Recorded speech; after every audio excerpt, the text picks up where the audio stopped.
नमस्कार and good evening. मैं पूरे कार्यक्रम के बीच में हिंदी और अंग्रेजी दोनों में ही बोलता रहूँगा। Welcome to this webinar on touch and seizure of cash and other prohibited items during elections। ये वेबिनार हमारी जो संस्था है एसोसिएशन फॉर डेमोक्रेटिक रिफॉर्म्स उसकी तरफ से किया जा रहा है। Specifics, let me share with you a few words about the ADR. As you might have seen, जो पहले अभी भी स्लाइड्स आपको दिखाई गई थी कि 1999 में 11 लोगों ने इस संस्था का शुरुआत की थी और हमारा जो पर्पस है वो है to improve democracy and governance in the country. उसके लिए हमने पहले ये कोशिश शुरू की थी कि हमारे जो लोग राज्यसभा और स्टेट असेंबली में लोग चुन के जाते हैं उनसे बहुत से के खिलाफ क्रिमिनल केस होते हैं, वो पता लगना चाहिए कि किसके खिलाफ क्या केसेस हैं। तो वहां से शुरू करके हम अब तक काफी दूर तक आ गए हैं। तो इससे पहले कि वो और बात डिटेल में तो मैं नहीं जाऊंगा, but I welcome everybody who is attending.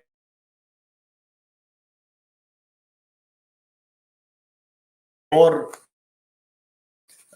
getting into that, let me share with you what will be the focal points for this webinar, because search and seizure of cash and other prohibited items is a huge thing, because election commission does a very good job of seizing a lot of stuff during every election, and it increases in every subsequent election.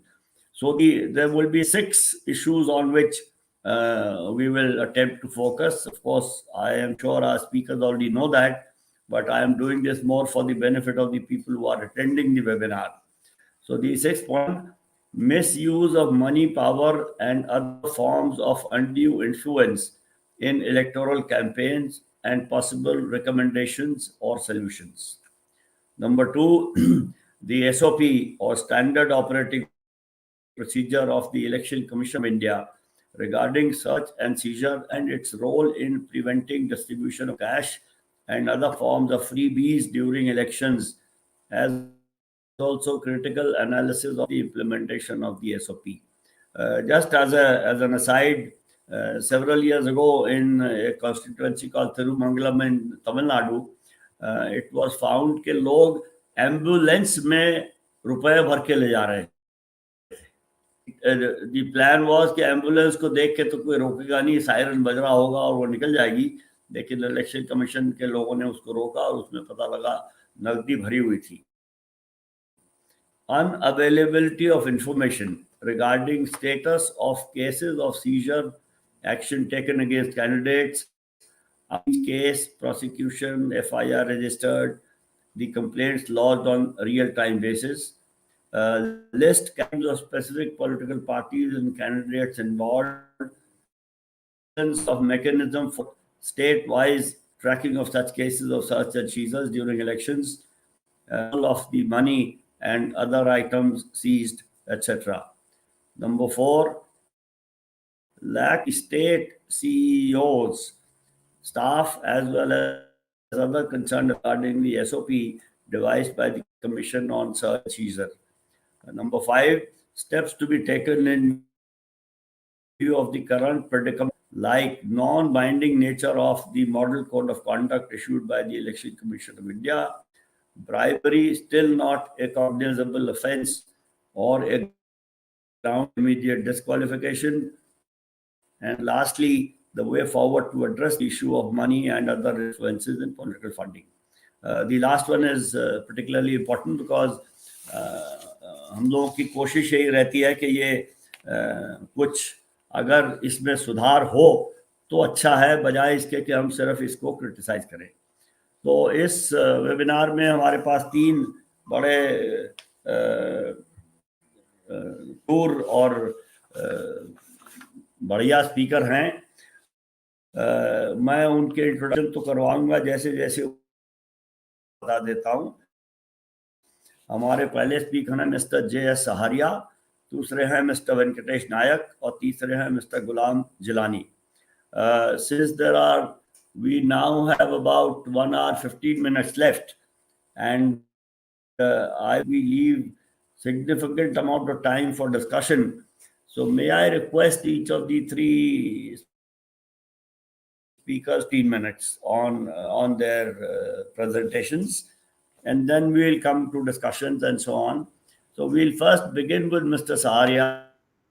Mr. Saharia for quite a while, and therefore I will not go into my personal introduction of him, which can take a long time, but I'll just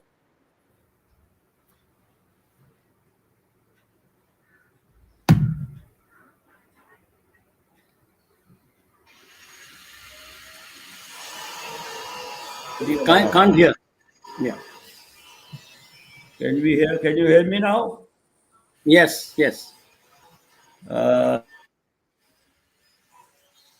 1978, after completing an MSc in physics from the University of Allahabad, he also completed an LLB from Nagpur University, and he has 2 MBAs, one from IIM Ahmedabad, and as if that was not enough, and I'm saying this as a former faculty member of IIM Ahmedabad, he decided to go and another one at the University of Exeter in the UK. He was the chief secretary to where he did a significant pioneering work for improving the elections in terms of application of nota, and he's chairman of the International Society for Human Awakening and Development, which is acronym being ISHAD. So, Mr. Saharia, I would request you to take not more than 15 minutes, please. Thank you very much. You are on. Thank you, Professor Chhokar, for inviting me for this very important webinar. A small presentation of about 7-8 slides. Through that, I would like to give my views and the possible solutions on this subject. Can you please share the? Yeah. Can you? Power? Yes. Next. As you are aware, officially expenditure allowed in these elections is extremely huge.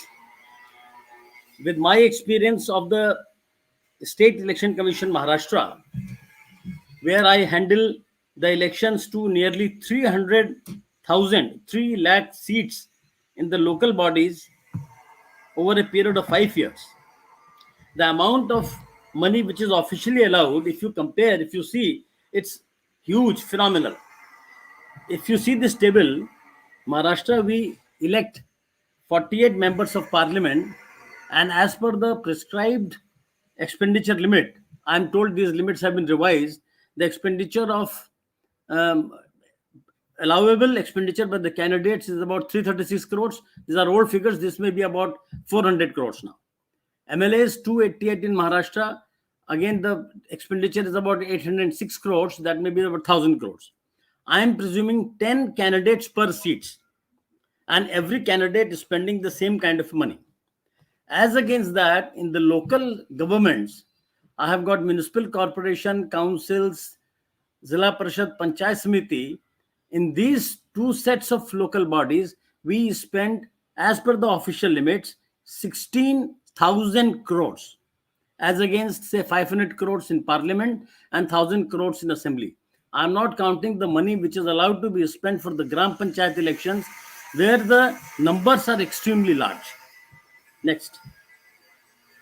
Now, the first point I'm saying, if we aggregate the official limit which is allowed for the contesting candidates, it itself becomes a huge amount of money.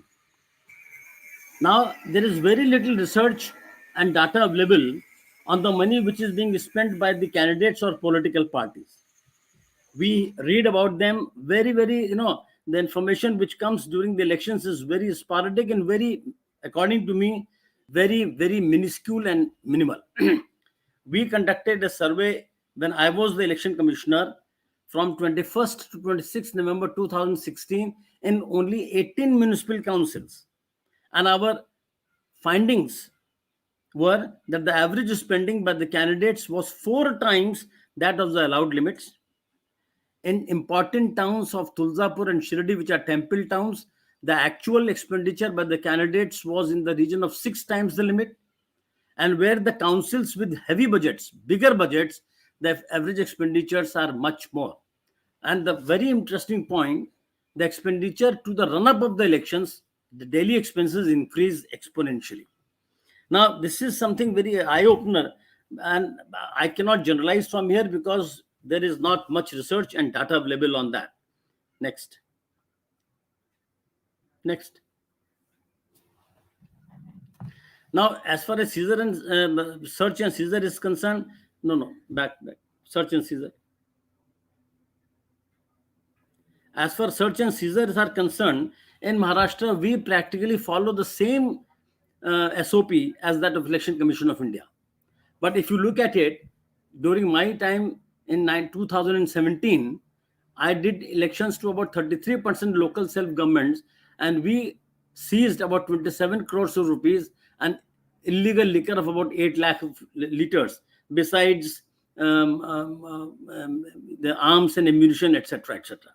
But we followed practically the same SOP as the Election Commission of India, which means flying with squads, static surveillance teams, checkposts, regular reports from banks, expenditure observers. Now, we were the first state to engage income tax officers for observing the expenditure, follow campaign of candidates, expenditure scrutiny committees, etc. Next.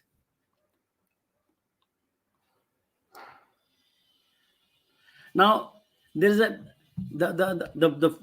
are certain problems and issues which would like to highlight. The first concerns only the local self-government, so I'll not talk about that much. According to me, there is hardly any research and knowledge in the area of search and seizures. We only read about them once in a while, and that too when the issue is of extremely high importance. For example, what Professor Chhokar mentioned, cash through an ambulance, or money in crores exchanging hands, or people making a display of the money seized, etc. But there are, according to me, the money involved in the elections under the table is extremely large, and it does not come into the open at all. And we don't have any research or knowledge in this area. According to me, there are 2-3 very important issues why this is happening. First is the machinery which we use for the search and seizure, which is mostly the district cadre officers, the police constables, the revenue officials, the police patels, or the local officials, the district cadres. Firstly, they are not fully aware of search and seizure procedures, number one. Second, most important, they are not fully non-aligned, unbiased. It is very difficult to presume that 100% of 50% of them are unaligned. And then another important factor, there is a fear of reprisal at the lower level, because this is the district cadre. They have to live with those elected representatives for the whole life. So it creates some kind of a fear and doubt in the minds of election machinery. The second thing, the legal process for penalizing the search and seizure issues are very lengthy and difficult to prove. And another important reason, little effort by political parties and candidates towards creating a healthy, trustworthy, and fear-free environment. Now, this is from my personal experience. In spite of our best efforts, the actions of candidates and political parties does not give too much of the confidence to the public at large. And this is another issue which I do not want to go into great details at this stage, lack of a better procedure for selection of election commissioners. Next. Next. Now, I'll just very briefly mention few of the strategies which we adopted. I thought that was the only thing which could be done probably at our level without involving the legislature or the parliament, which have to do the basic cleansing of the system. We made the compulsory disclosure of sources of income and contracts entered in the affidavit compulsory, which is not there even today, I believe, in other states or in the parliament of the assembly. I stand corrected if it has been included, because in 2000, up to 2019, the affidavit only asks about your assets and liabilities of the candidates. But we started asking about the sources of income, not only of the candidate but of the close family members, and the contracts entered into with the government agency on behalf of the government institutions by that candidate. And another important thing, this put a lot of fear in the minds of candidates in putting their in indulging in wrong practices. Then public display of financial and criminal background outside the polling booths and other prominent places in advance. Not just on the date of poll or one day in advance, we started displaying criminal and financial background of the candidates at least 1 week before the date of poll. So the public could study them, the opposition candidates could see them, the journalists could examine that, and I think this had a good impact. Another important thing which was in our hand, which we did, was deregistration of political parties for not obeying our financial discipline. Next.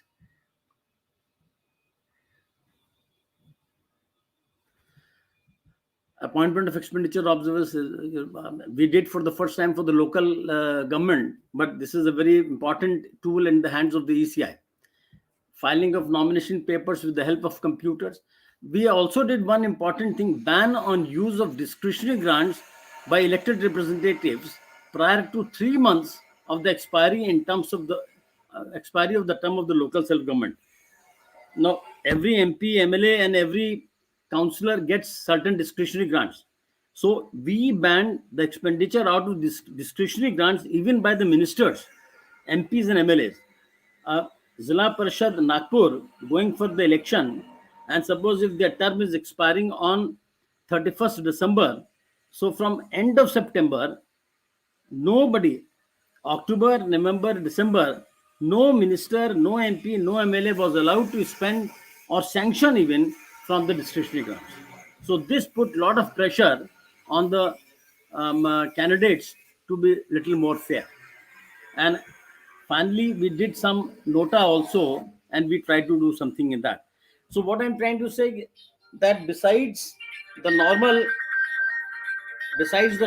SOP which ECI follows, we did some additional steps to curb and handle this problem.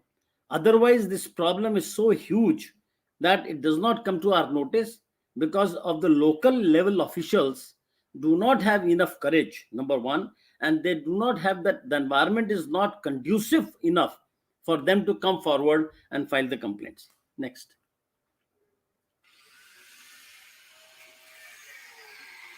Next. Yeah. So on the basis of my experience and the points which Professor Chhokar mentioned, I have a few suggestions. We must try to plug the loopholes, legal loopholes, wherever they are possible. Now we know that our elected representatives might be not very keen to plug all the loopholes because of the reasons, justifiable reasons on their behalf. But the election commissioners can fill many of those loopholes under their plenary powers. The Constitution has given extremely large powers to the election commissioner for filling the gaps in the legal system, for making the elections better, more free, more fair, and transparent. Of course, now the second thing is the technology should be used to the hilt. Mobile applications, drones, artificial intelligence. This can be used for mobile applications for online filing of complaints without disclosing the identity. Drones for keeping a surveillance of a large chunk of area. And I do not have a solution to this, but I think technology can play a very important role. Then election commissioner should not only be unbiased, free and fair, but he should also appear to be that. He must take steps of swift and decisive action against the persons indulging in wrongdoings. This For this, the prerequisite is selection through a transparent and unbiased mechanism, which Honorable Supreme Court has also mentioned in one of the judgments. Protection of election officers from post-poll harassment, transfers, etc. This is necessary to remove the fear from the minds of the officials. Deregistration of political parties can be a very, very powerful instrument in curbing this menace. Code of conduct for I personally feel we must have a code of conduct for the candidates, with the changing times. First is there should be a limit of terms, how many times man can become an elected representative. And there has to be cooling off between terms as far as the candidates are concerned. Now, for example, he can remain member of parliament for 2 terms, and after that he has to have a compulsory cooling for 5 years, then again at the most 1 term. So 3 terms in the lifetime. Now, there is no logic why we should have 5 terms, 6 terms, 8 terms of elected representatives, and they're coming again and again for that same thing. Then declaration of assets before and after holding the office.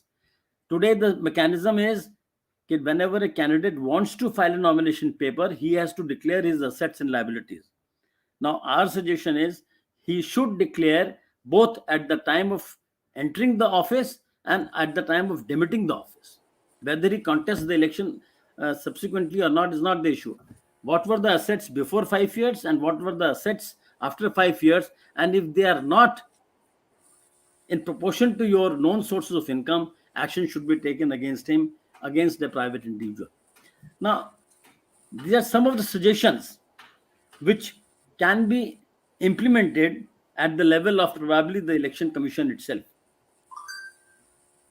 More importantly, we have to know this problem a little more thoroughly. There has to be more research, more data, so that these issues of undue influence through freebies, through liquor, through threat can be minimized during the election.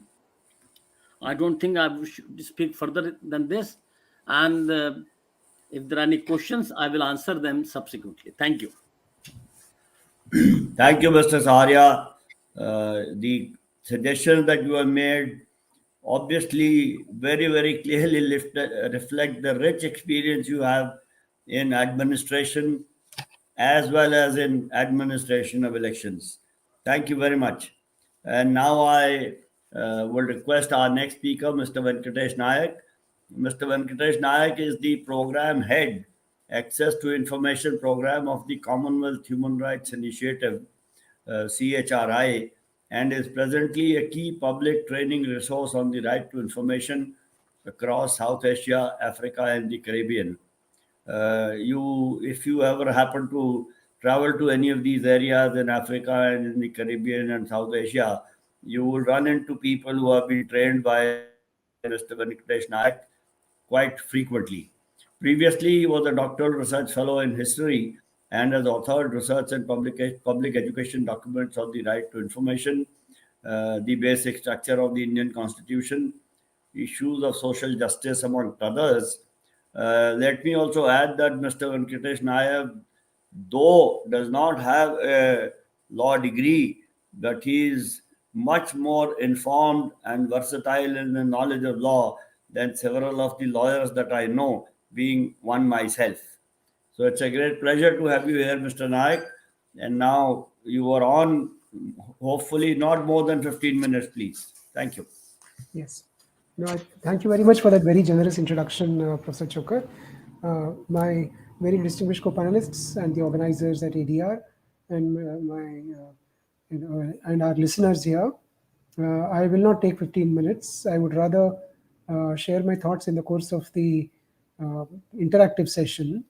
मैं केवल 2-3 बिंदुओं पर थोड़ा सा अपना विचार व्यक्त करके अपनी इस प्रेजेंटेशन को समाप्त करूंगा. सबसे पहले मैंने सहारिया साहब के प्रेजेंटेशन को बहुत ध्यान से सुना और देखा, और जो इलेक्शन कमीशन के जो एसओपी है फ्लाइंग स्क्वाड्स के बारे में और स्टैटिक सर्वेलेंस टीम्स के बारे में, जो इस तरह के नगद और दारू और आज के तारीख में जो ड्रग्स हैं उनके ट्रांसपोर्टेशन के ऊपर निगरानी करते हैं, तो वो एसओपी भी मैंने देखा। तो मुझे लगता है कि इसमें काफ़ी सारी जानकारी ऐसी है जो सृजनित की जा रही है, तैयार की जा रही है, बांटी भी जा रही है ज़मीनी स्तर से लेकर दिल्ली तक, लेकिन वो कुछ अखबार की सुर्खियों के अलावा आगे क्या हुआ हमें उसके बारे में कोई जानकारी नहीं मिलती है।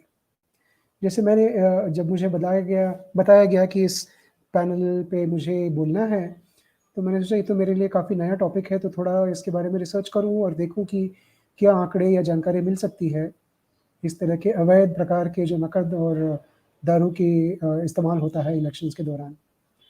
आप सबको तो पता है कि अभी कुछ ही दिन पहले प्रथम चरण का पोलिंग है वो ख़त्म हुआ, और खुद चुनाव आयोग के आंकड़ों के मुताबिक 240 करोड़ रुपए के नकद और इलीगल लिकर को जब्त किए गए हैं केवल फर्स्ट फेज से पहले।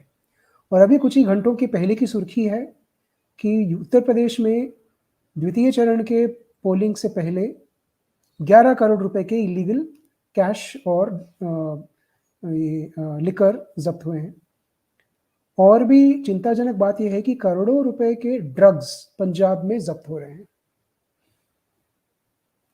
लेकिन इन सुर्खियों को पढ़ने के बाद हम लोग भूल जाते हैं ज्यादातर। मैं हम लोग जब बोलता हूं तो मैं एडीआर जैसे संस्थाओं को शामिल नहीं करता हूं। हम जो आम नागरिक है जो जाके वोट के ईवीएम के बटन दबा के आते हैं, बाद में हम पूछने नहीं जाते हैं आमतौर पर कि इन मामलों का अंतिम नतीजा क्या हुआ है। और वो मुझे लगता है कि जैसे सहारिया साहब ने बोला कि डेटा उपलब्ध नहीं है, वो डेटा को इकट्ठा करने की बीड़ा हम लोगों को उठानी चाहिए। चुनाव आयोग की जो एसओपी है, search and seizures through flying squads और बाकी जो टीम्स हैं, उसको मैं देख रहा था। पूरा मैं डिटेल में पढ़ नहीं पाया हुआ था अभी, लेकिन इस पैनल डिस्कशन के बाद मैं पढ़ूंगा। उसमें लिखा है कि डेली एक्टिविटी रिपोर्ट्स हर चुनाव क्षेत्र के तरफ से, और ये केवल विधानसभा और लोकसभा के चुनाव के संदर्भ में ही मैं बोल रहा हूँ। ये जो हमारे पंचायत और म्यूनिसिपैलिटीज के बारे में जो सहारिया साहब ने बोला, मैं उसके ऊपर भी फोकस नहीं कर रहा हूँ क्योंकि उसके बारे में एसओपीज मैंने भी पढ़े नहीं है। तो ये केवल चुनाव आयोग के कामकाज के बारे में। तो बहुत सारी जानकारी जो है चुनाव से पहले डेली एक्टिविटी रिपोर्ट के रूप में चुनाव आयोग में जाता है।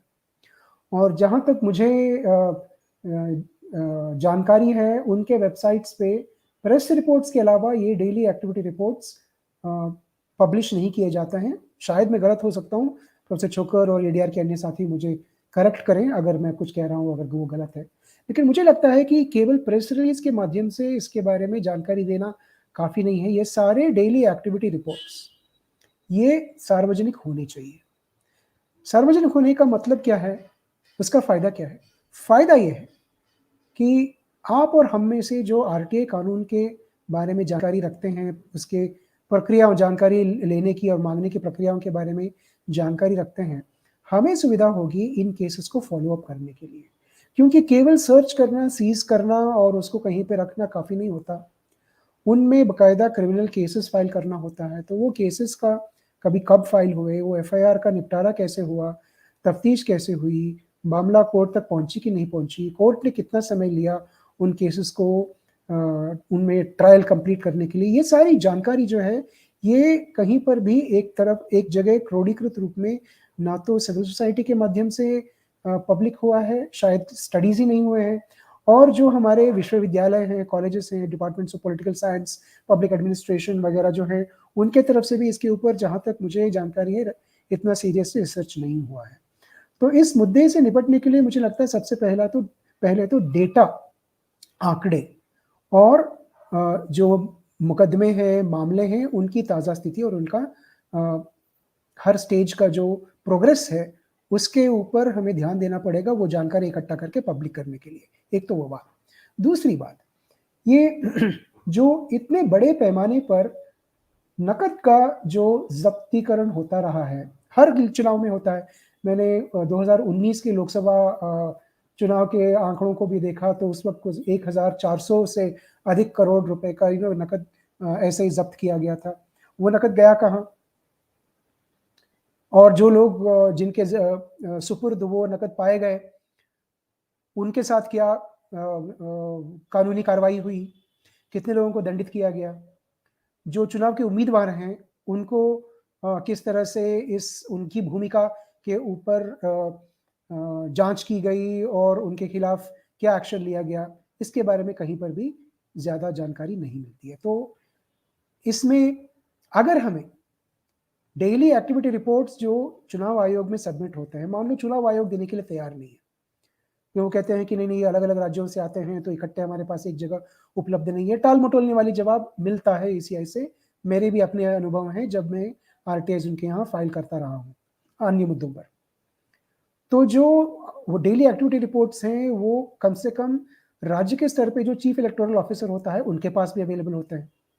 तो वहां पर भी अगर आरटीआई लगाकर अगर हम वो जानकारी निकाल सकते हैं, कम से कम एफआईआर मिल जाते हैं, एफआईआर के नंबर मिल जाता है।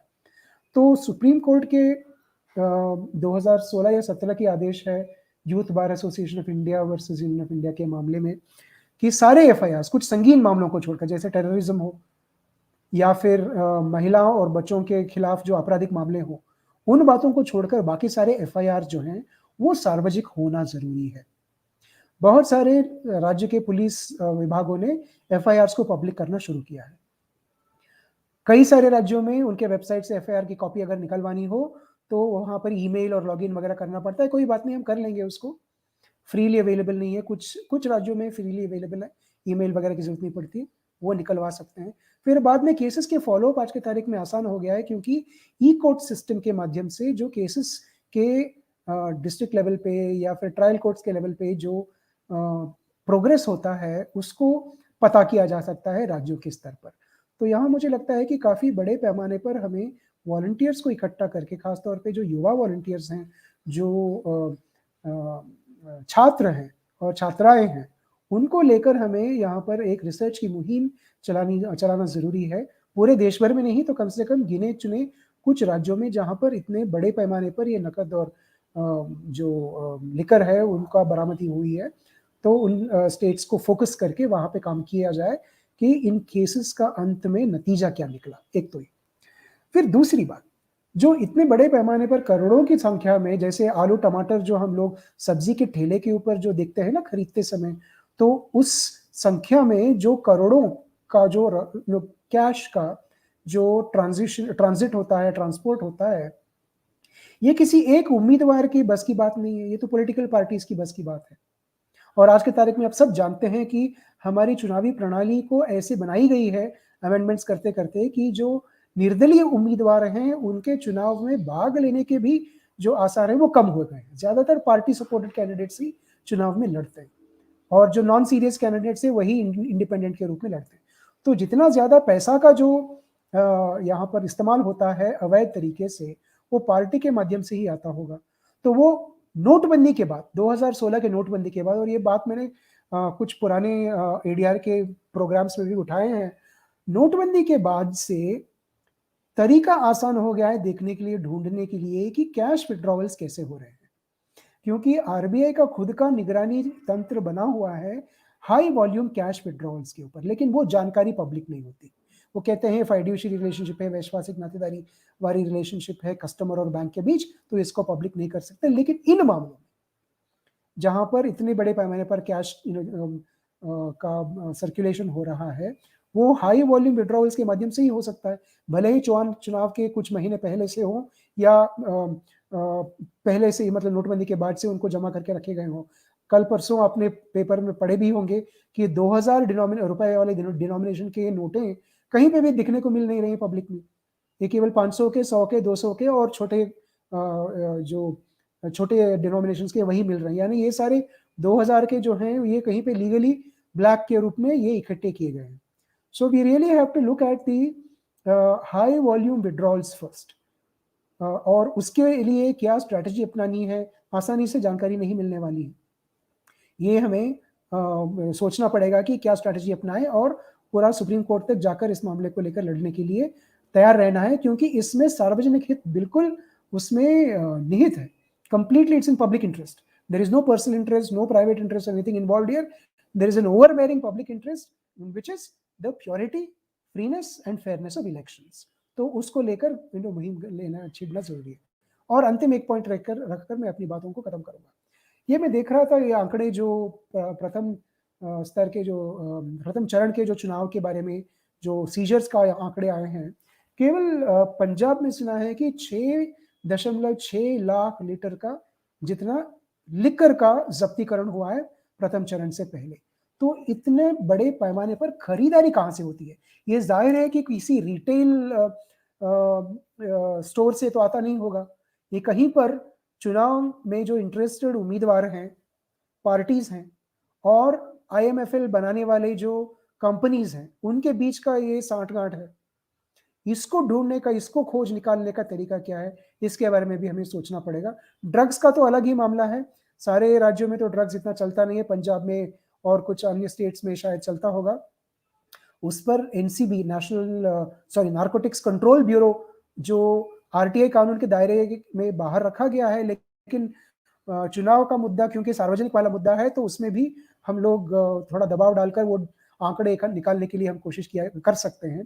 लेकिन इसमें मुझे लगता है कि इस तरह के सेमिनार्स के बाद हमें एक रणनीति बनाकर RTI का भरपूर इस्तेमाल करके इन सारे सरकारी दस्तावेजों को निकालने के लिए कोशिश हमें शुरू करनी पड़ेगी, ये देखने के लिए कि इन केसेस में जो कानूनी प्रक्रिया है वो कहाँ तक जाती है. जैसे 2019 में जो 1,400 करोड़ से ज्यादा जो इलीगल कैश और लिकर का बरामदी किया गया, तो उनके बारे में डेटा निकालें, क्योंकि SOPs तो 2019 के पहले के हैं, 2015 के हैं. तो वो सारे SOPs का जो के मुताबिक इलेक्शन कमीशन के पास वो डेली एक्टिविटी रिपोर्ट्स आए होंगे, उस पर उन्होंने क्या एक्शन लिया, CEOs ने क्या एक्शन लिया, स्टैटिक सर्वेलेंस टीम्स ने क्या एक्शन लिया, इसके बारे में जांच जरूर किया जा सकता है RTI के माध्यम से और इन्वेस्टिगेटिव जर्नलिज्म के माध्यम से. तो मुझे लगता है कि यहाँ पर हमें अलग अलग डिमेंशंस के ऊपर ध्यान देना पड़ेगा. कोई RTI के माध्यम से पुलिस के ऊपर फोकस करके काम कर सकते हैं जानकारी निकालने के लिए, कोई कोर्ट्स के ऊपर कर सकते हैं, कोई इसके NCB के ऊपर कर सकते हैं, कोई इलेक्शन कमीशन को फोकस में लेके कर सकते हैं. तो इस तरह से अगर काम को बांट कर अगर हम जानकारी निकालने के लिए कोशिश करें, तो फिर जो सुझाव इस व्यवस्था को, इस प्रणाली को सुधारने के लिए सहारिया साहब ने जो दिया, तो उसको और सबूत के बेसिस पे उसको और मजबूत करने के लिए, उन आर्गुमेंट्स को, उन दलीलों को मजबूत करने के लिए हमें काफी कुछ बेसिक मटेरियल्स मिल सकते हैं, ये मुझे कहना है. और फिलहाल मैं अपनी बातों को यहाँ पर समाप्त करता हूँ. बहुत बहुत धन्यवाद. Thank you very much Venkat. आपने जो कहा कि हमें ये सूचनाएं RTI के थ्रू निकाल के जो सहारिया साहब ने कहा उसको सप्लीमेंट करना चाहिए, ये बड़ी अच्छी बात है.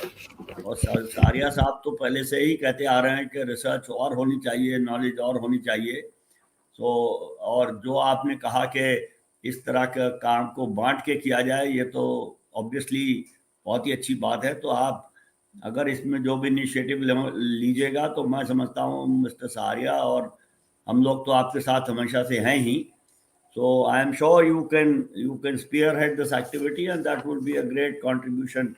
I have no doubt about that. So thank you very much. Our next speaker is Mr. Gulam. Mr. Jeelani, journalist working Moneycontrol, where he has written breaking stories and analyses about politics and governance. और because he has done this on politics and governance, इसीलिए हमने उनको आज आमंत्रित किया है. He has worked as a political writer with an experience of 13 years, where he has specifically covered elections, and therefore he is a very important person for us. He has also covered the issue of search and seizure during elections in depth in an article, the link to which is available. And we are very keen to listen to you, Mr. Jeelani. And I think this is the first time you are taking part in an ADR webinar. So a very, very special welcome to you. Thank you, Chhokar sir. Thank you so much, Chhokar sir. Thank you, my co-panelists, Mr. Saharia and Mr. Nayak. I'm glad I'm here, but I should confess in the beginning that it is a busy day today because we have second phase of polling going, and we also have Prime Minister Modi, addressing many rallies across coal-bound states, and we also had a यही very तो मजे की बात है कि election हो रहा है और रैली भी हो रही है. बिल्कुल हाँ. So इसी पे I'll my the speakers before me, they quite elaborately told the viewers that what the issue is about and what are the suggestions. So I'll not take much of time. I'll try to not repeat what they have already said. I'll reserve my comments to what I have seen while covering stories on election, and particularly on expenditure during elections. I should also, at the outset, I should thank ADR, because I remember in 2012, I had done a story about election expenditure of candidates. I was in Lucknow working for Hindustan Times then, and thanks to ADR, our life has become very easy now because the data is available just on our email and WhatsApp. So I had done a story on election expenditure, in just to give a context of what the issue of money is in elections. Oftentimes when we talk about elections, the two aspects are thought of synonymous to electioneering in India. One is obviously money, be it the role of money in distributing tickets, or the role of money in influencing voters. But unfortunately, we know the first aspect, where the money is, we have seen stories about how money affects the distribution of tickets. But the second aspect, which talks about how money is used to influence voters, not just money, like valuables, I would say, drugs, liquor. So recently I would start with a suggestion. My comments would be largely based on suggestion. Recently we had first phase of election in UP, right? It was on February 10th. So before that, on that day, rather a day before elections, we had interview of Prime Minister Modi on ANI. It was telecasted at 8 p.m. Right. So one of my friends wrote on Twitter, just one line he wrote on Twitter. That is what the gist of my comments would be. This country needs an election commission. So that is the gist of my suggestion. So I heard to Mr. Saharia what he said. No doubt that we have 2015 SOPs laid out. No doubt we have election commission. No doubt we have police. No doubt we have income tax officials on ground during elections. No doubt we have special election expenditure observers on ground. But still, so far as ADR has often pointed out, we don't have a database of how many people have been penalized for this offense. So the offense that I wanted to explain is, most of us would know that distributing money or liquor or drugs during elections, it comes under bribery, right? So which is covered under section 171 of IPC, and I believe one of the sections in RP Act also. So this means this is a crime. So that on paper we know that this is a crime. And as a journalist, I should tell you, every election you might have seen stories in print, stories on TV, stories in digital platforms, like for example even our digital platform Moneycontrol, which is a website owned by Network 18 Group. So we see stories every election, like Mr. Nayak mentioned, this much crore of money seized, this much crore worth of liquor seized, this much crore worth of drugs seized. So that becomes a catchy headline for everyone to see, and it becomes a big amount. Whenever there is a big amount in a headline, it becomes very interesting. People want to know what is it about.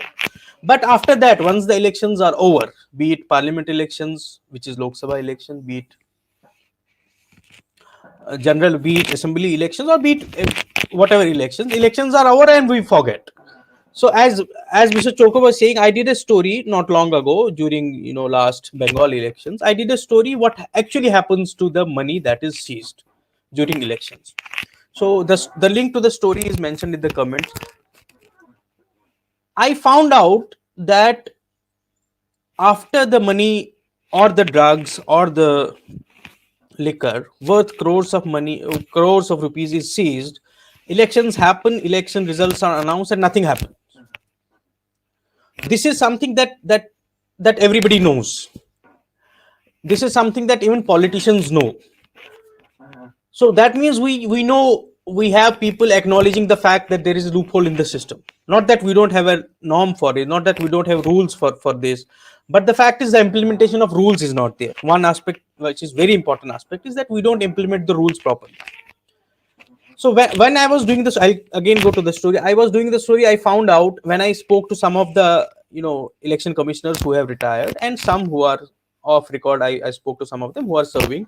So the election commissioners or the bureaucrats who were on who have been in the field told me that number one, the problem that they highlighted was election goes and people forget about it. Nobody, results are announced and nobody wants to know what happens to the money. Number two, while on the field, when the money is seized, it is not possible for an election officer or a police officer or an income tax officer or a district administration officer to prove with evidence at the spot if the money is meant for elections or not.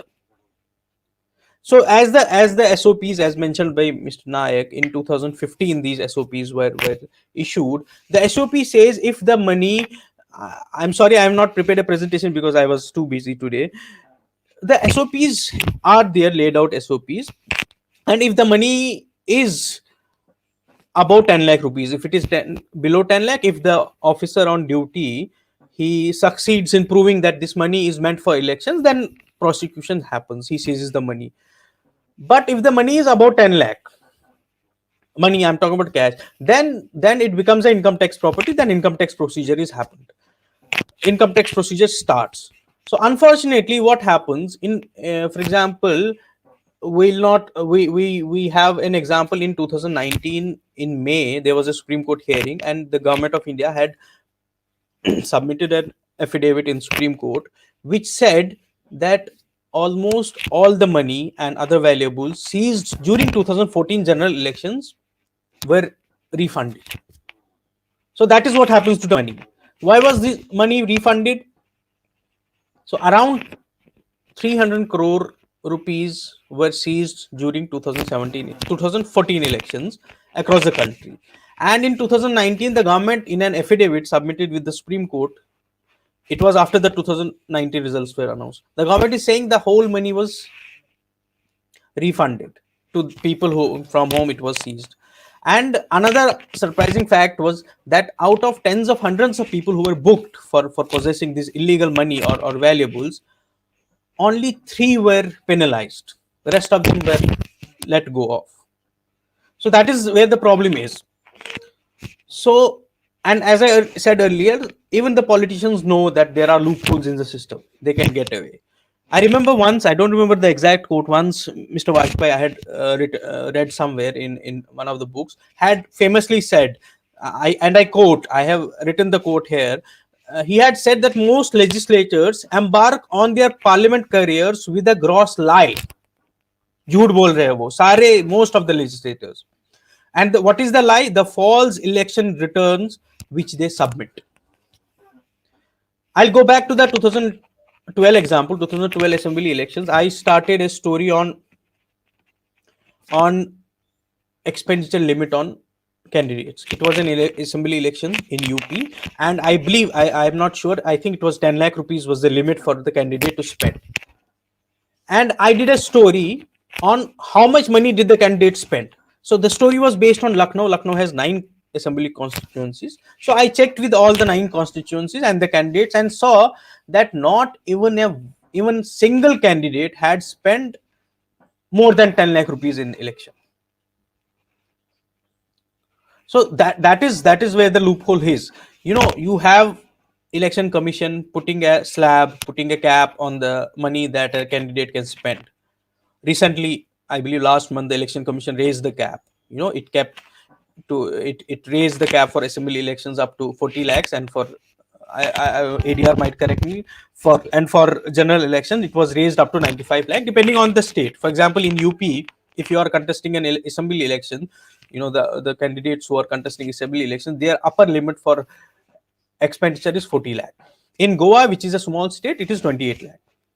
Similarly, in UP, for candidates contesting parliamentary elections, the upper cap is now 95 lakh.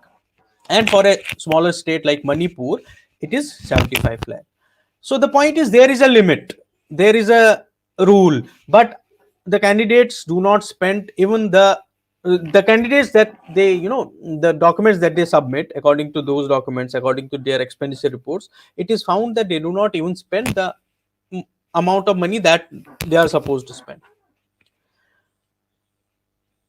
ADR and other civil societies have worked on this, and I believe ADR had filed, when I was doing a story, I found that ADR had filed many RTIs to find the details of the of the money and the valuables that was seized. But unfortunately, we don't have a database, except for that Supreme Court order of 2000, Supreme Court case of 2019, in which the government of India is saying that most of the money seized in 2014 election was refunded. While I was speaking to one of the retired chief election commissioners, who is an author now, I asked him where is the loophole, and I don't want to name the commissioner. He's a very respected person. I respect him as well. So he said, we have laid procedure, we have SOPs of 2014, and we are not empowered, we don't have power to act on the money that we seize. In that case, who is responsible for the money? So he says that income tax officials will act. So as I said, if the money is more than 10 lakh, then it comes under income tax. But what happens then? The income tax people see the money, and they see if the money is accounted for or if it is illegal. If the money is accounted for, they let it go. If the money is not accounted for, all they do is they deduct the tax and other penalties and leave it and give the money back.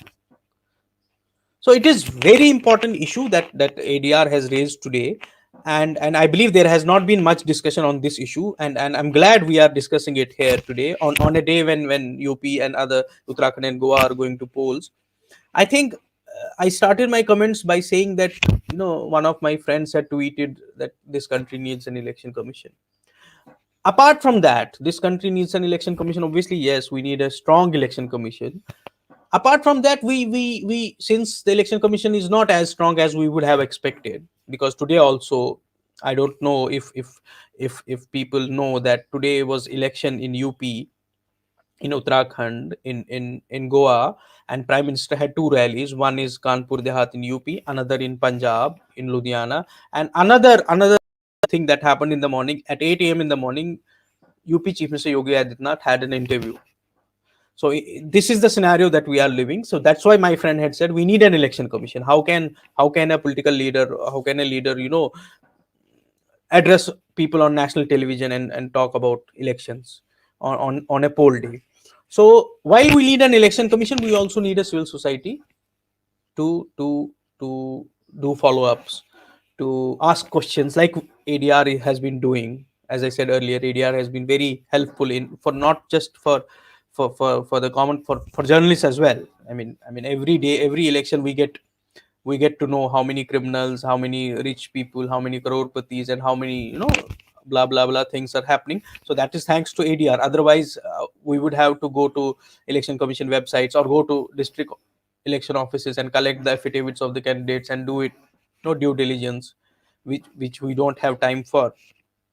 So I would suggest, I don't want to extend it because most of the aspect had been covered by the earlier speakers. I would reserve my comments. So there are three things that we need to do apart from, a strong and powerful election commission. One is we need to maintain data.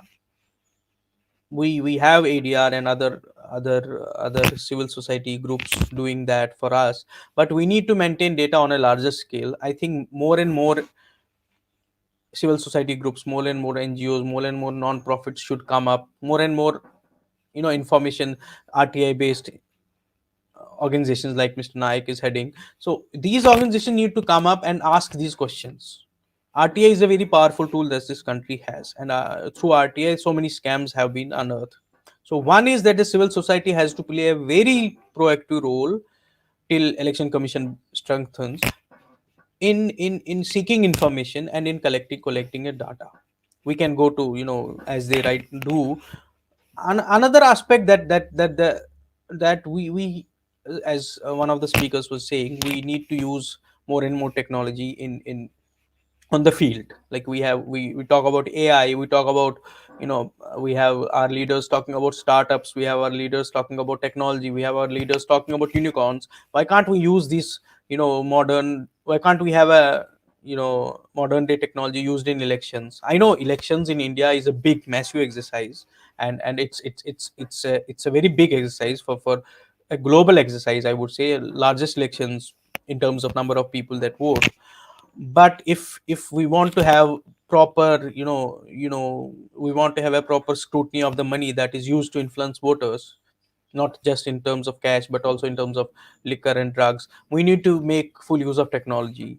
We have small equipments which use AI technology, which we can use for keeping a record of what how much money or how many valuables have been, seized during elections.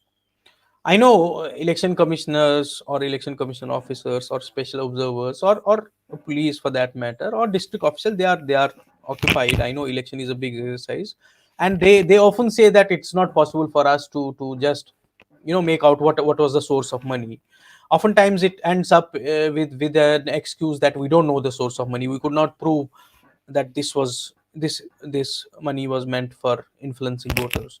I know that is there is no denying that is tough to prove, but at the same time you also know that the what the money is for, what is the money meant for. We know distributing cash and distributing gifts and distributing liquor has been there in public domain. We know this is a norm in elections. If there was in 2000, there was a by the end of 2020 there was elections in Bihar, and Bihar has a, Bihar had a liquor ban. So there was problem, these political parties were facing problems in distributing liquor to Bihar. I remember, I know people from eastern UP, from central UP, they would supply liquor to Bihar, and which was distributed among voters in rural areas. So I know, as a journalist sitting in Delhi, I know what is happening in Bihar. Why wouldn't the election commission know? Why wouldn't the other, law enforcement agencies know? It is a bribe, we know. Why, if there is, it is not possible for you to prove that the source of money was, the money was meant for influencing voters, then why have an SOP? Let's change the SOP. Why can't you change the SOP that has been there since 2015? Last week there was a press note from election commission, as Mr. Nayak said, there the action is limited to only press notes and not and on paper, and there is nothing beyond that. Last time there was a press note which said that each state will have, 5 poll bound states will have 15, or I think 25 observers, which will, each state will have two expenditure observers. Can't we ask questions of these expenditure observers once the elections are over? Let's ask them how much money was seized and what happened to money that was seized, and how many people were booked. So we need to cut it short, we need to maintain that data ourselves. Still, our law enforcement agencies are well equipped, and they improve their culture. So the civil society like ADR, it has played a wonderful role. I agree with that, I acknowledge that, and I appreciate that. But it is upon us as a civil society to do something to plug the loopholes. Thank you. Thank you, Mr. Jeelani. One could sense and one could see the anguish with which you were speaking. I share that totally, having gone through several such experiences in the last 22 years that we've been working on this activity. Uh, we assure you we will do the best we can, and we'll also seek your help in doing that. While we Thank you. wait for questions, let me just share one piece of information, because the election expenditure by candidates was mentioned by Mr. Saharia as well as by Mr. Jeelani. ADR analyzed the election expenditure affidavits of, I think, 6,743 candidates in the 2009 Lok Sabha election. And out of 2,700 and no 2,763, only 4 candidates said that they had exceeded the limit. That's what I said. That's what I said. Just a minute. And they lost. Only 30 said that they had spent 90 to 95% of the limit. The limit was, I think, 16 lakhs. So 6753 minus 34 is 6719, which is 99.99999%. These people said that they had spent between 45 to 55% of the limit. So, hearing this data, one of the chief election commissioners who was around that time said that if this is the case, we should be decreasing the limit and not increasing the limit. And at every election, there is a demand to increase the limit. And around the same time, or no, a little after that, one politician who was a leading politician, who was a minister at that time, unfortunately, is not alive anymore, said at a public meeting in Bombay that he had spent 8 crores in his election. Whereas his affidavit said, I think the limit was 25 lakhs. His affidavit said 19.9 lakhs. And when Election Commission questioned him, he said, oh, that was just a rally speech that I was making. That was not information given under oath. So, in my opinion, election expenditure limit for candidates, and Atal Bihari Vajpayee is saying, I remember, I also quote that very often, election expenditure limit for candidates is absolutely useless. It results in unnecessary expenditure. Election Commission issues a notice, political candidates give returns, all of absolutely no use. And at the same time, there is no limit on the expenditure of political parties. So this is a big hoax that we are living with, and I have been saying this for God knows how many years. But we will continue to do that. So can we now look forward to questions? Do we have any questions? Let us see if some questions are put up. What is the purpose of affidavits being filled by all contesting candidates, disclosing their assets and liabilities and the list of criminal cases pending against each of them, when there is not a single instance of any of the affidavits ever seemingly seen by the ECI or referred to any concerned agency for scrutiny? What good it served to the public exchequer? My recollection is there have been cases filed against candidates who had declared something wrong in their election by their opponents or by some other people.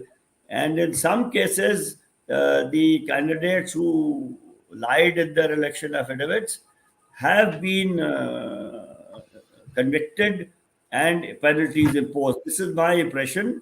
I don't remember the exact number or exact data, but if somebody else amongst the panelists can throw light on this, I will be grateful.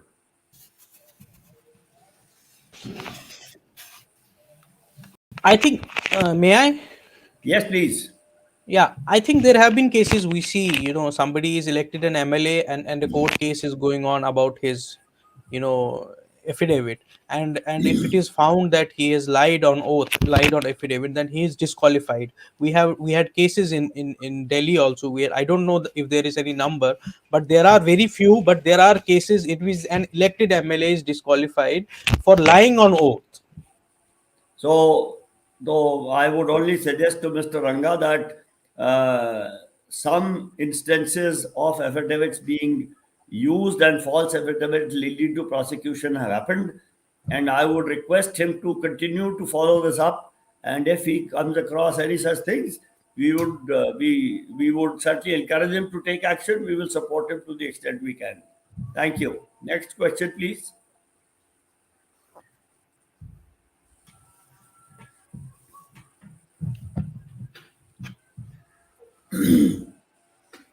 Is there any other question?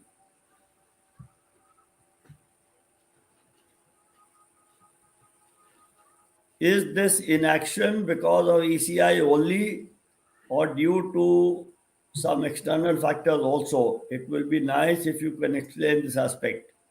Jeelani Saab, will you comment on this? Sir, I don't want to stick my neck out. Acha, I'm theek hai, sorry to don't say worry. it is an internal thing. There are no external forces here because, I as we will know, I will stick my neck out because there yeah, please, you may please, sir.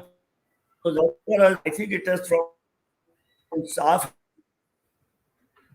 India.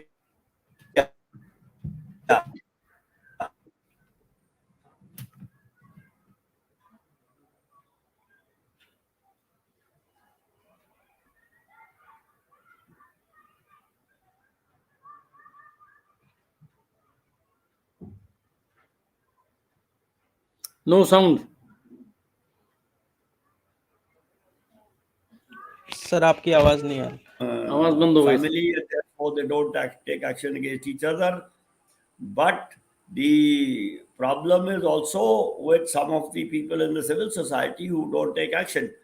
And when I say civil society, let me please say that civil society is not limited to people like me or Venkatesh Nayak or Mr. Saharia. Mr. Jeelani, of course, is a journalist, so he need not be a civil society. So civil society consists of all citizens. Every single one of us as a citizen is responsible for what is happening in the country or what is not happening in the country. If something comes to the notice of anybody, it is her or his responsibility to take action. So just to say that so and so has not done this is very good, but I am afraid it is not enough. So inaction is on the part of several people, and all of us to next.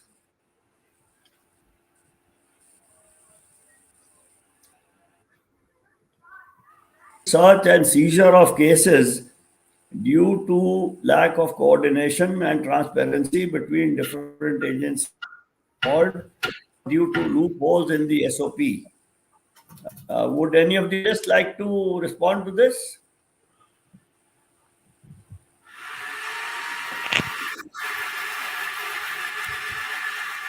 May I? I'm sorry. Yes, please. As I mentioned You are bent upon sticking your neck out, so please go ahead.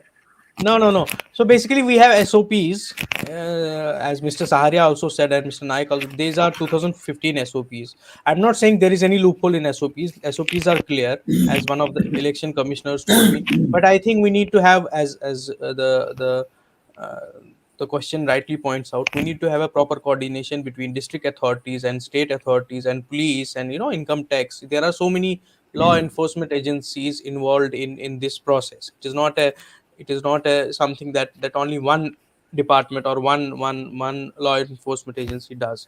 We have police, we have income tax officials, we have election commission, we have retired bureaucrats, we have serving bureaucrats. So all these need to coordinate at a micro level to for a better enforcement. Let me just by saying that one of the major issues in seize and seizure is that when the seizing or search happens, at that time the election process is on, and the entire civil administration, district administration, police are deemed to be on deputation with the election commission. And for that period, they are all answerable to the election commission. But once the election is over, election commission has no power over them. They go back to their original and the normal system of functioning. Therefore, at that time, election commission has it is very difficult for the election commission to get anything done at the field level. I will also add that soon after the affidavits were introduced, I think it was after the 2009 election, we persuaded the election commission to get the affidavits of the winning candidates checked in detail. And they sent a CD with all the financial data to the CBDT, the Central Bureau of Direct Taxes. And there was no action forthcoming. we continued to press the election commission, and they sent reminders, etc. And after 2-3 reminders, the income tax department said that we have picked up, I think, 15 or 20 people, and we are conducting a deep investigation on them. And then again, reminders continued to be sent, but there was no response force coming from the income tax department. So the point is the same: lack of coordination and transparency between different agencies. No agency is willing to stick its neck out, as Mr. Jeelani said. There is a very old case of common cause where there's a judgment by Justice Kuldeep Singh, where the income tax department has said on affidavit in the court that we cannot take any action beyond this point. And Justice Kuldeep Singh was very scathing in his comments, but that is where it stands. So it is a multiple source problem, and we will have to keep working on it. So, and I'm sure there are loopholes in the SOP also. I will not vouch for it so forcefully and faithfully as Mr. Jeelani and Mr. Saharia have said. So we need to. This is something like, continuous improvement, as the Japanese say. Yes. There is something wrong somewhere, and all of us in this country are very good at finding loopholes, even if they are not there. So we'll have to keep working at it, and it will continue to be a work in progress. Yes. Thank you. No, Next question. And Professor, Sorry. I would like to add something here. Yes, Mr. Saharia. As we are discussing, I think the election process since 1950 has improved a lot. You see, we must accept that. And as the time is progressing, everybody is trying to find new ways of beating the system. So therefore, as I mentioned, that SOP, whatever the loopholes are there at the present time, it was perfect about 10 years back. Perfect means better than today in implementation. So the loopholes must be plugged continuously by the Election Commission, and they should use their plenary powers thoroughly, which I find. I mean, I'll not comment on the Election Commission of India, but at least in the about 25 to odd state election commissions, lot of work is required to be done in that direction. They must use their plenary powers and continuously improve upon the SOPs. To expect a tehsildar, a collector cannot coordinate, a secretary in the government of India cannot coordinate with the income tax department and the paramilitary forces, and we expect a tehsildar at the tehsil level to coordinate with 5 departments. So a mechanism has to continuously evolve. Just to say the machinery is not coordinating, there is tremendous amount of coordination, but it needs improvement continuously. That's all. Thank you. Thank you very much. Next question, please. Shri Jeelani, now your mic is out. Shri Jeelani rightly spoke about rallies taking place even on the day of voting. Process is going on. Does it amount to breaking any law? If so, does it not fall under violation of Model Code of Conduct? And this is from our dear friend Commodore Lokesh Batra, whom all of us know very well. Jeelani Saab, would you like to answer this, or shall I comment? Sir, I'll pass. Sir, you are the better person to answer this. I'll pass. You know why? Lokesh ji, as you know as well, no, Mr. Lokesh Batra asked these questions, although he knows the answers. Yes, Commodore Batra Saab, it certainly is a violation of MCC as far as I am concerned. And I am not sure if anybody has initiated any action. We will see how it goes. Not only the rallies taking place today, the interview given by the Prime Minister to a TV channel on the eve of on the 9th evening when there was warning, and all these, in my opinion, are violations of the MCC, and we will see what to do about it. Thank you. Next question, please.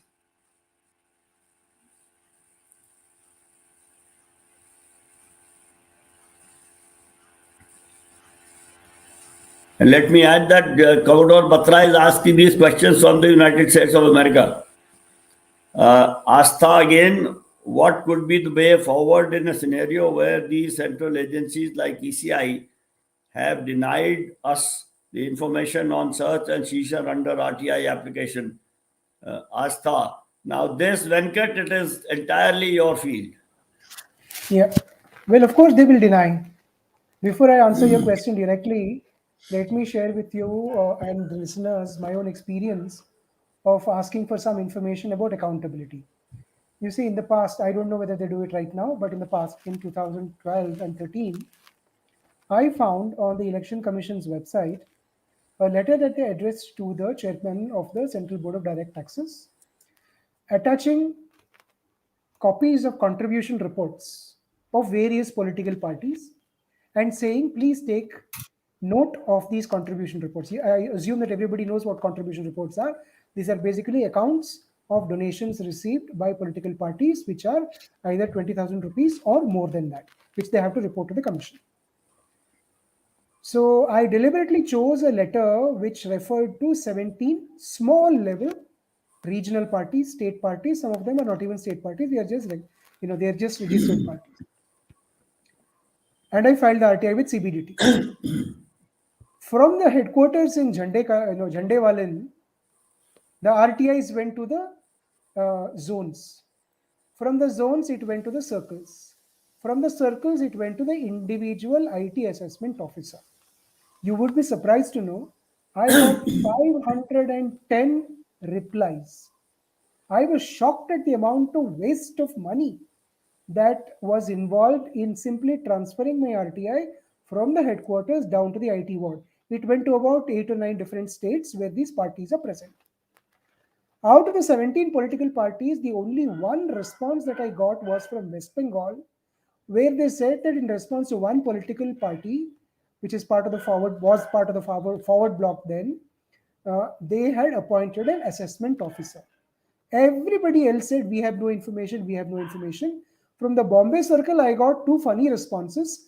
One gentleman said that I am asking information about Bollywood film stars, and therefore that is personal information that can't be given.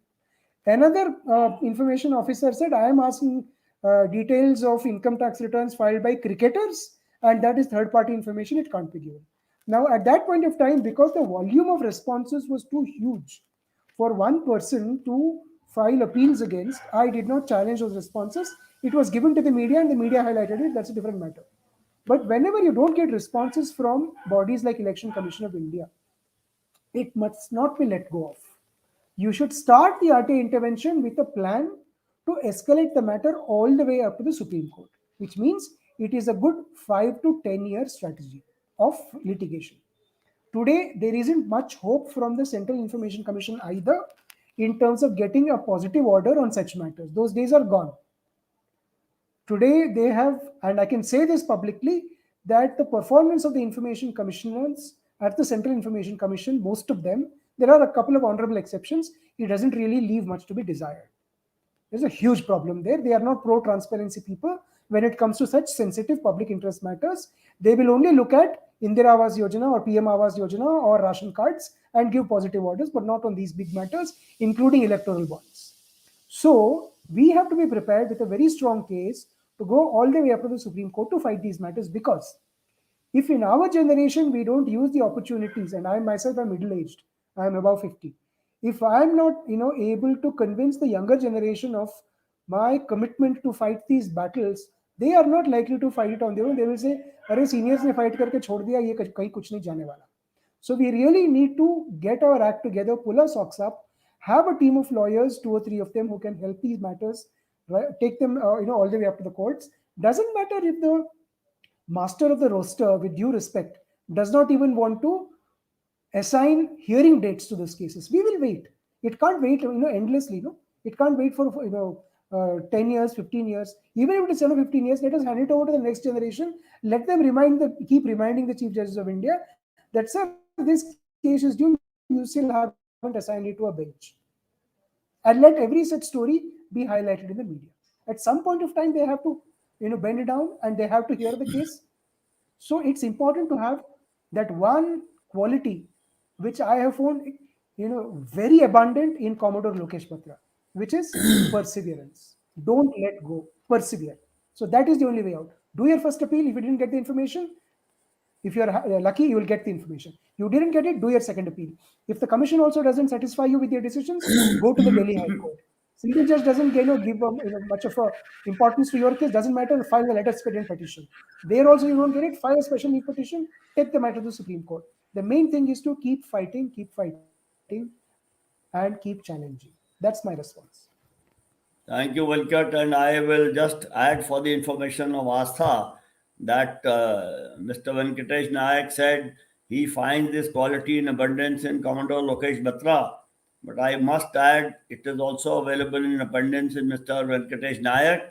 And before all of this, there was Mr. Subhash Chandra Agarwal, who now has kind of retired from this activity, but he was one of the originals who did this. So persevere, my dear friend Astha, whoever you are. Thank you very much. Next, we are at now 6:30 according to my clock. We will take one more question and then we shall wind up. Another question, please, the last one. ECI has geo-fenced its website giving security reason. Oh my God. This is Commodore Lokesh Batra asking this again, and I will only give a very simple answer. Batra Sahab, you know what ECI has to hide. I don't have to tell you, and you don't have to ask me. We all know, all of us who are here, and therefore we shall not get into unnecessary debate or discussion. And with this question from our celebrated RTI activist, Commodore Lokesh Batra, would any of the panelists have any concluding remarks? Mr. Saharia? No, I'm fine. Perfect. Jeelani Saab? Thank you. Thank you so much. Venkatesh Nayak? I just want to say that if any of you are interested in pursuing this topic through the RTI route, I'll be happy to have a chat with you and let us plan something out, because it's important that we get to the bottom of it. That's all I have to say. Thank you very much. I am supposed to do concluding remarks and a vote of thanks. In that, I will only say that when Mr. Jeelani said that he does not want to stick his neck out, I was sort of amused that he has not only stuck, he has hung his neck to dry in the open, but he's still saying this. But that reminded me of a share, which I hope some of you will understand. Gulistan को लहू की जरूरत पड़ी, सबसे पहले थी गर्दन हमारी कटी. So those who do not understand Urdu, when the garden needed blood, the first neck to be cut was mine. Gulistan को लहू की जरूरत पड़ी, सबसे पहले थी गर्दन हमारी कटी. अब ये कहते हैं मुझसे ये अहले चमन, ये चमन है हमारा तुम्हारा नहीं. After getting my neck cut, the first one, now they tell me that this garden does not belong to you, it belongs to me. So this is one part of the story, because वो गर्दन की बात थी. Let us not end on a neck cutting note. There is this share which says, "Zalimo apni kismat pe naza na ho." You tyrants don't feel very smug at your luck. जालिमो अपनी किस्मत पे नादा न हो, दौर बदलेगा ये वक्त की बात है. The tide will turn. It is only a matter of time. जालिमो अपनी किस्मत पे नादा न हो, दौर बदलेगा ये वक्त की बात है. वो यकीनन सुधेगा सदाएं मेरी, क्या तुम्हारा खुदा है हमारा नहीं? God will listen what I say, my cries for help. Do you think God belongs to only you and not to me? So, दौर बदलेगा और बदलेगा. कब बदलेगा ये कहना मुश्किल है, लेकिन we have to continue to work to improve the system, as Mr. Sailesh Gandhi, whom all of us know or some of us know, a right to right to information activist in his own right, who also became an commissioner. On his email signature, अपने नाम पे उन्होंने लिखा हुआ है, मेरा भारत नहीं है और ये मेरी जिम्मेवारी है. So we are all responsible. We must do our jobs. And my job now is to thank all the panelists and also everyone who attended. Thank you very much. We will close this webinar here. Thank you. Thank you, sir. Thank you.